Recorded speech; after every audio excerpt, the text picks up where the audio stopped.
drifting out of paradise.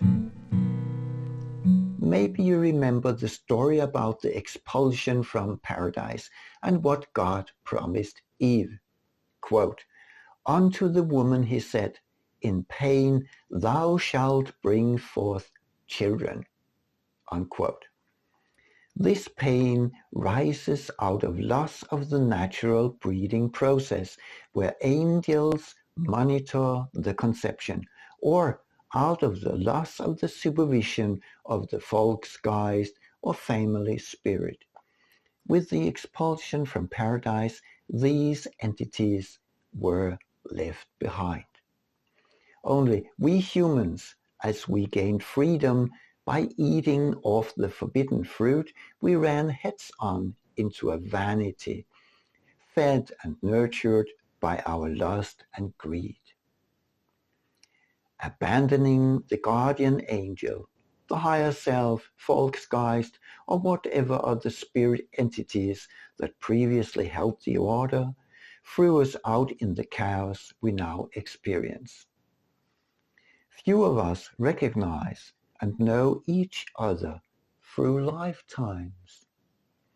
If we happen to get a glimpse thereof, we tend to dwell in the past, or we become tempted to trash seemingly less valuable short-term relations established and lived only in this lifetime, rather than re-establish trust as a foundation for future prosperity.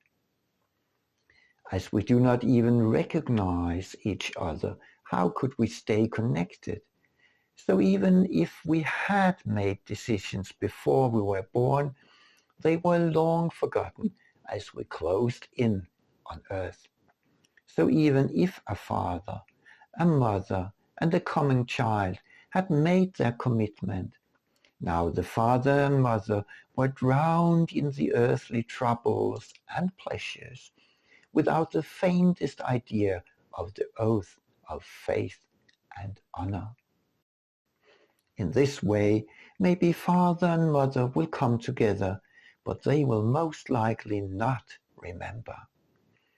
Thus, the conception will be carried out through some incomplete emotions like lust or shame, and they will have no attention to the third entity in the game, the child.